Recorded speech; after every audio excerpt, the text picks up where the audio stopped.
Andrea Pirlo va dir que El futbol es juga amb el cap. Els peus són només les eines. costa portar-li la contrària a un dels millors mitjcentres de la història, però la veritat és que les cames són bastant essencials.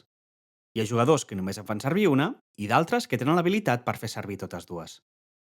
El futbol es pot jugar amb els peus o amb el cap, però calen els dos braços? Hi ha uns quants jugadors que ens demostren el contrari.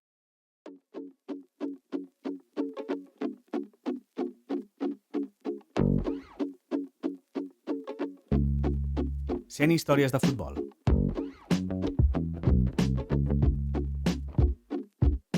Episodi 12. El futbol es juga amb els peus.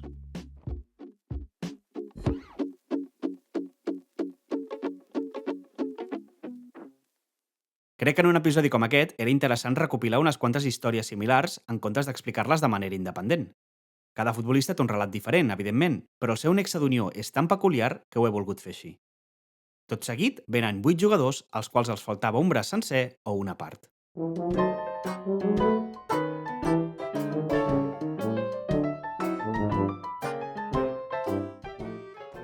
Començant el viatge de manera cronològica, el nostre primer protagonista és Winston Coe.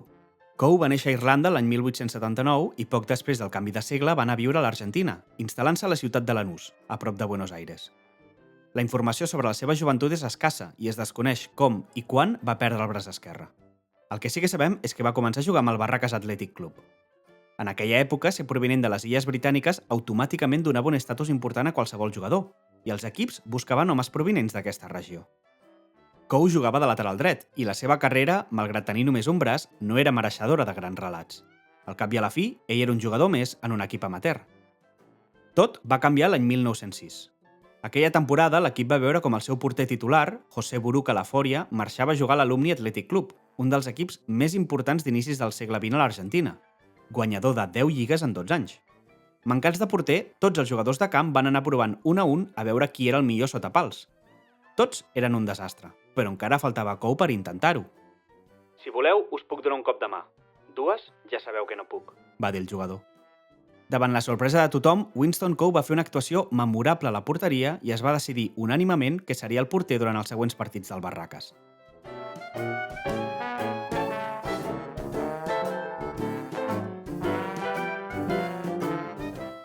El seu debut sota pals va ser contra l'Estudiantes de Buenos Aires. Els aficionats que estaven a l'estadi, al veure que el porter tenia només un braç, van començar a riure i a fer comentaris entre ells. Les aturades de Coe ràpidament van fer callar les burles i, malgrat perdre per 2-1, la premsa va escriure: El manc Coe va aturar nombrosos xuts, fet pel qual es va fer cèlebre.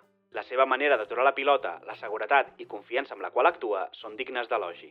Després d'una actuació així, era impensable treure l'irlandès de la porteria, així que va tornar a jugar de porter en els següents enfrontaments. Malauradament pels interessos del Barracas, l'equip va perdre per 11-0 contra el Reformer i 5-0 contra l'equip que els havia pres el seu anterior porter, l'Alumni. Les derrotes eren dures i contundents, però en cap cas podien justificar-se amb una mala actuació de Coe. Tot el contrari. El porter era l'única part positiva del seu equip, i la premsa ressaltava que els resultats podrien haver sigut molt més escandalosos si Coe no hagués estat sota pals. Arribats a aquest punt de la carrera futbolística de Winston Coe, és temptador imaginar que la porteria es convertiria en la seva nova ubicació dins del camp, però va passar tot el contrari. Mai més va jugar de porter i va tornar a jugar de lateral dret fins al final de la seva carrera. Un fet sorprenent que costa d'entendre tenint en compte les seves 3 actuacions sota pals, però que fa que aquest episodi de la vida de Coe deixi molta empremta malgrat ser efímer.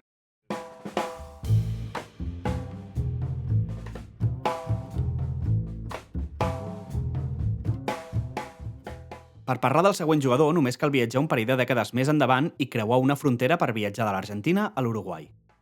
Héctor Castro, el segon protagonista d'aquest episodi, és segurament el jugador més exitós de tots els que parlarem, amb una carrera que més d'un no dubtaria signar. Igual que Coe, Castro tenia orígens europeus, ja que els seus pares eren gallecs, i va néixer a Montevideo l'any 1904. No va trigar en endinsar-se al món laboral i als 10 anys ja treballava en una fàbrica. 3 anys més tard es va produir un incident que li va canviar la vida quan una serra elèctrica li va tallar el braç dret una mica per sota del colze. Sense les dues mans, el futur laboral del jove Héctor a la fàbrica es complicava, així que va apostar per un altre camí, molt més improbable. Castro va seguir jugant a futbol pels carrers de la ciutat i quan tenia 17 anys es va fixar en ell al Club Atlético Lito, que va voler incorporar al seu equip l'olfacte golejador i lluitador del jove jugador. El club havia arribat a la primera divisió de l'Uruguai feia poc, i allà Castro va començar a treure moltes mirades i a guanyar-se el sobrenom de El Manc. També va aprendre a tapar-se el braç dret quan li feien fotografies. Després d'un període de temporades a l'equip, el va fitxar el Nacional, un dels grans del futbol uruguaià, i Castro va viure en primera persona l'època més gloriosa de la selecció del seu país. A finals del 1923, Héctor Castro va debutar amb la selecció de l'Uruguai, marcant 3 gols en els seus 2 primers partits. No va tornar a posar-se la samarreta de los Celestes fins al 1926, moment en què començava una era daurada pels uruguaians. La selecció havia guanyat l'or als Jocs Olímpics de París del 1924 i després de l'entrada de Castro a l'equip van guanyar 2 Copa Amèrica, un altre or olímpic i la Copa del Món inaugural de l'any 1930. El paper de Castro en aquestes victòries no és menor i seria un error dir que simplement va tenir sort de trobar-se en un equip guanyador. A la Copa Amèrica del 1926 va ser el segon màxim golejador de la competició, compartint posició amb el seu compatriota Héctor Escarone, un dels millors jugadors del món en aquell moment i que tenia el sobrenom de El Mag.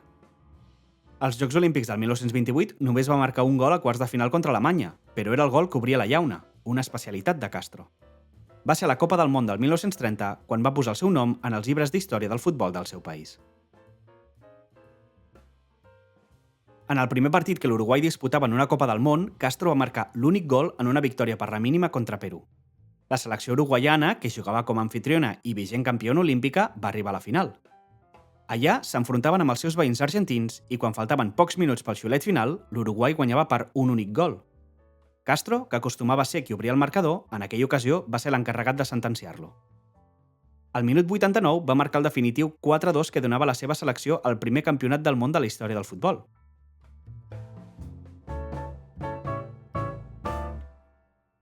El porter argentí en aquella final era Juan Botasso.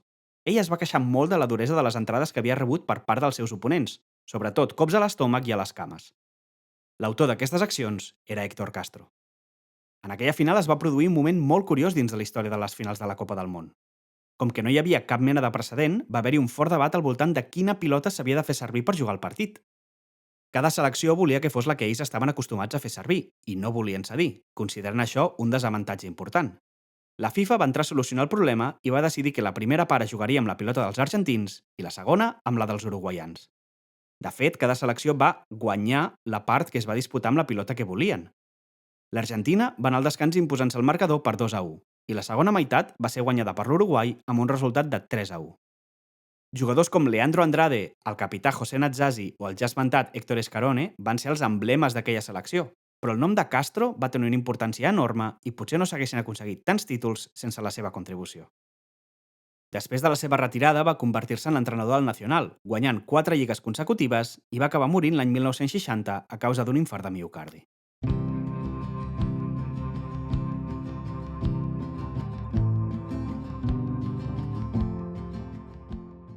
Tornem a creuar la frontera entre l'Uruguai i l'Argentina per dirigir-nos cap a Buenos Aires. Victorio Casa va debutar amb el San Lorenzo de Almagro l'any 1962 i va formar part de l'equip batejat com els Carasucias, nois joves provinents del planter caracteritzats pel seu atreviment al camp. Ells representaven l'esperit de futbol de carrer que existia des dels inicis del club.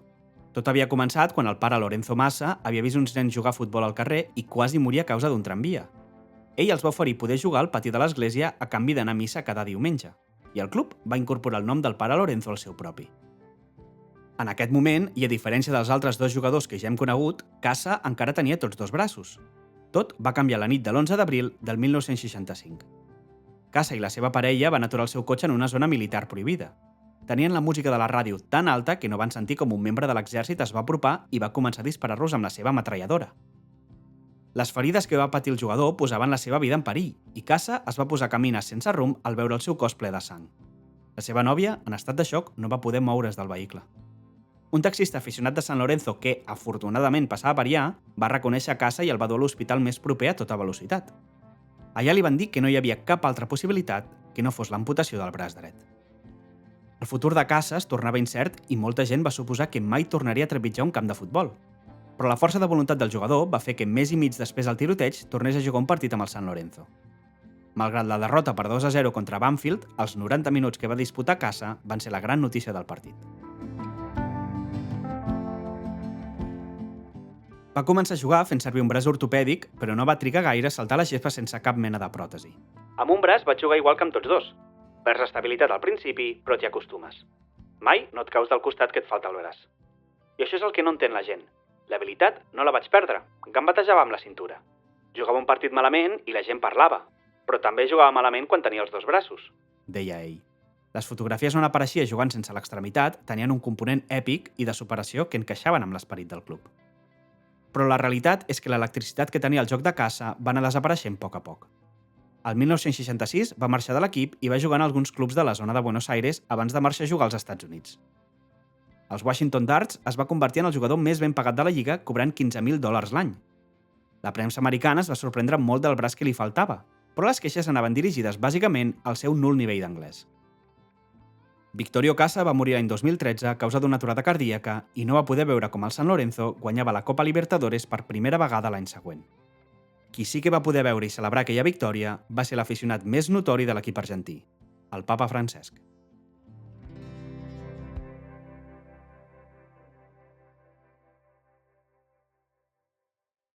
I ara creuem l'Atlàntic i anem fins a Alemanya per explicar la vida d'un jugador que és una de les llegendes més grans de l'Stuttgart, Robert Schlins.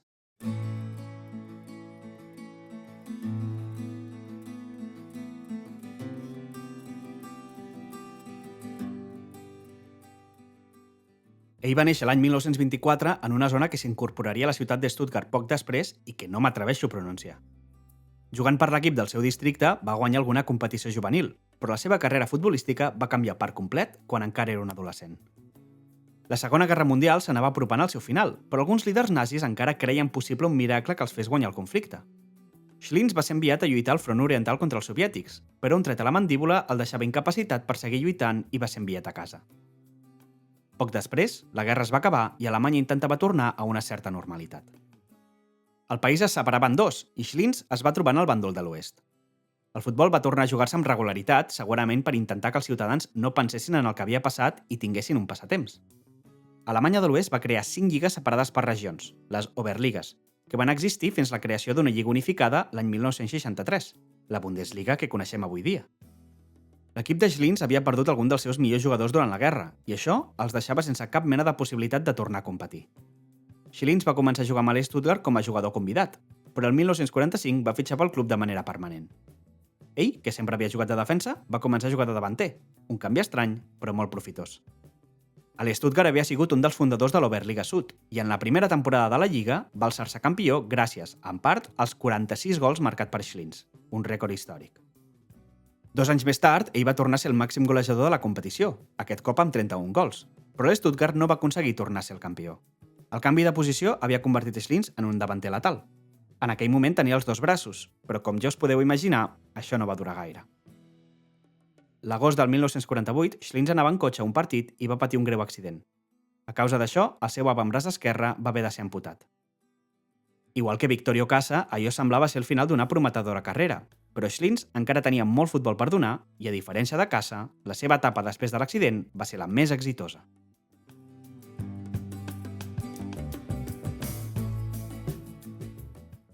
L'entrenador de Schlins, Georg Wurzer, va encoratjar el jugador a seguir jugant i va canviar-lo de posició per segon cop. Wurzer va endarrerir una mica la posició del seu jugador estrella, fent-lo jugar com a mitja punta i més proper a la creació del joc. Schlins va comprar aquesta proposta i va estar uns quants mesos recuperant-se i acostumant-se a jugar sense una part del seu braç esquerre. Va tornar als terrenys de joc al desembre d'aquell any en una victòria per 2-1 contra el Bayern de Múnich. Schlins ja era un ídol entre l'afició, però els següents anys el van consagrar com una llegenda absoluta del club. Wurzer li va donar el braçalet de capità i el jugador va liderar l'Stuttgart a guanyar 2 campionats alemanys en 3 anys i 2 copes als anys 1954 i 1958. El campionat alemany, la Bundesliga d'avui, el competien els primers classificats de les 5 lligues regionals i s'arribava a una final després d'una fase eliminatòria. A la final del 1952, Schlins va marcar el primer gol del seu equip en una victòria per 3-2. El jugador també va rebre la seva primera convocatòria amb la selecció d'Alemanya de l'Oest l'any 1955. Si aquest fet s'hagués produït un parell d'anys abans, potser podríem incloure la Copa del Món del 1954 al palmarès de Schlins. No obstant, la seva carrera com a futbolista ja s'estava acabant, i Sepp Herberger, l'entrenador de la selecció, només el va convocar en 3 ocasions. L'any 1960 es va retirar i va viure al mateix poble fins la seva mort l'any 1995. El club va decidir posar el nom de Schlins al seu camp d'entrenament per honrar una de les figures més mítiques que mai ha lluït una samarreta de l'Stuttgart. Arribats a aquest punt, comencem a trobar similituds entre els diferents protagonistes d'aquest episodi, però sempre hi ha alguna cosa que els diferencia. Perdre un braç o perdell és una cosa poc habitual en futbolistes, però cap d'ells va deixar que això els limités. El següent protagonista té un tret que no hem trobat fins ara, el seu sobrenom. Lluny de noms com el Manc, Jimmy Hasty era conegut com la meravella d'un sol braç.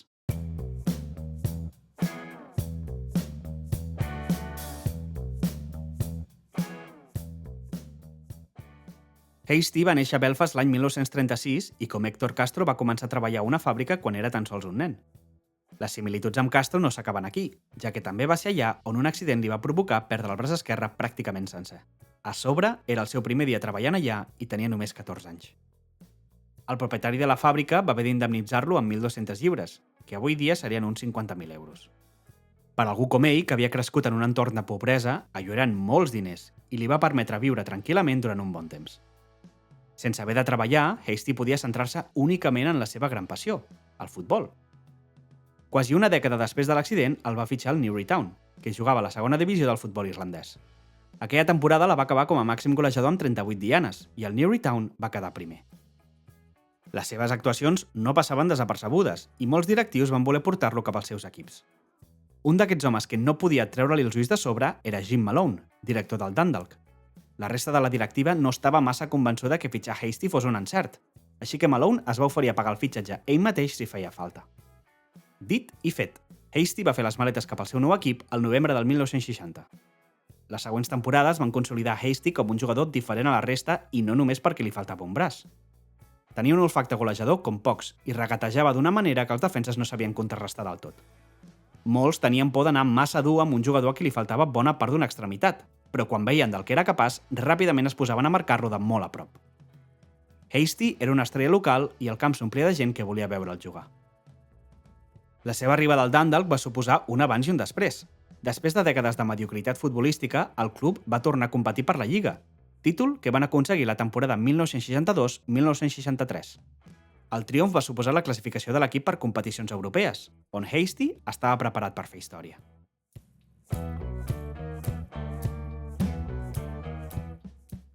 El Dundalk es jugaria el pas a la següent ronda amb el Zurich suís, i el partit a terres irlandeses va ser una contundent victòria per 0-3 a favor dels visitants. El segon partit no va suposar la classificació del Dundalk, però Hasty va liderar l'equip a aconseguir una victòria per 1-2, sent el primer club irlandès en guanyar un partit fora de casa en competició europea. Hasty va marcar un gol i va donar l'assistència de l'altre. Les següents temporades de Hasty van ser molt bones, guanyant un parell de copes menors, però les lesions van començar a frenar-lo i la seva capacitat regatejadora i de cara a porteria van disminuir considerablement.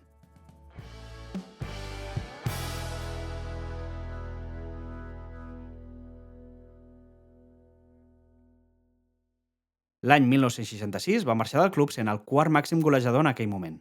Avui és el sisè.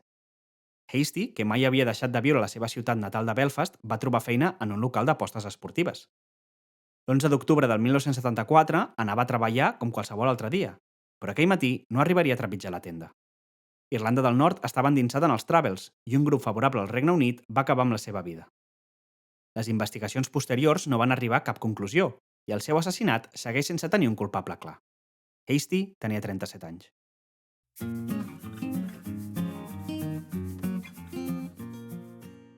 El següent jugador forma part d'una història que combina un conte de fades amb una derrota com mai s'ha tornat a veure. Bacharach és un poble molt petit del sud de Luxemburg que viu gràcies al negoci que genera la cerveseria més important del país. A banda d'això, té un equip que ha participat en competicions europees, però no ens avancem. El Genès Haucherach, perdó per la mala pronunciació, tenia una combinació de jugadors força peculiar. 4 germans, un migcampista amb ulleres i un davanter anomenat Guy Thiel, que només tenia un braç. L'equip va arribar a la final de la Copa del seu país la temporada 1970-1971, derrotant els vigents campions, l'Union Luxemburg, a semifinals. En aquell moment, ells jugaven a la tercera divisió i mai un equip d'una categoria inferior a la segona havia arribat a una final nacional. Allà els esperava un gran del futbol luxemburguès, el Genès Esch, que tenia diversos jugadors internacionals a la plantilla. La final va generar molta expectació i el gran duc Joan I va anar a l'estadi a viure aquell enfrontament de David contra Goliat. L'equip de Guy Thiel va perdre un jugador per lesió al cap de 8 minuts, però va lluitar amb totes les forces que tenien i van portar el partit a la pròrroga, on van marcar 3 gols i van aconseguir el primer títol important de la seva història. La recompensa per haver guanyat la final era la participació en la Recopa d'Europa. Però hi havia un petit problema. La UEFA no permetia que equips de tercera divisió juguessin les seves competicions.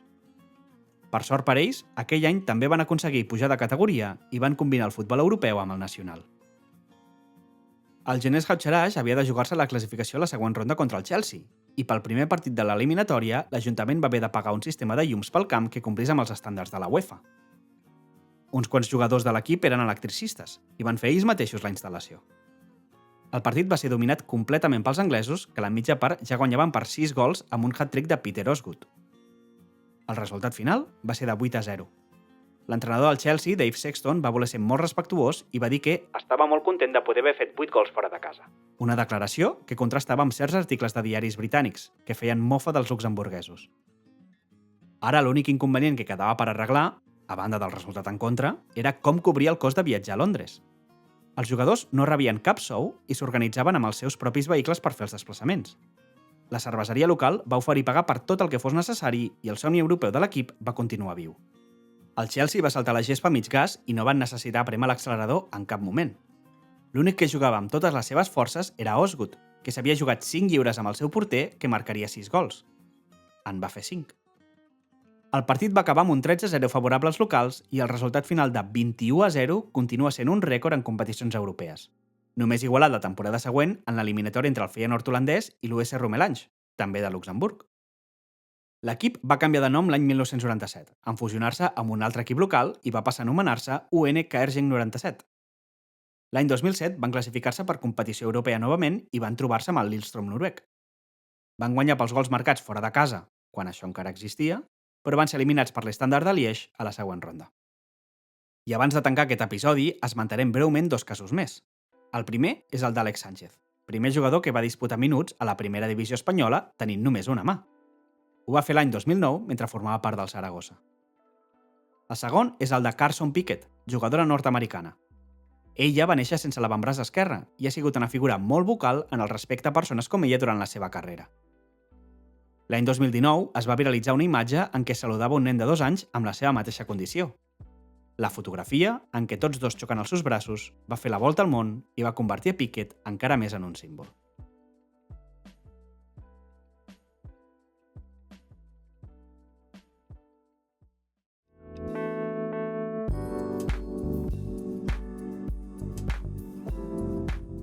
Gràcies per escoltar aquest episodi. En el següent parlarem dels inicis del futbol femení a Catalunya i a Espanya, centrant-nos en 2 figures lluitadores que van oposar-se a tot per poder jugar a futbol.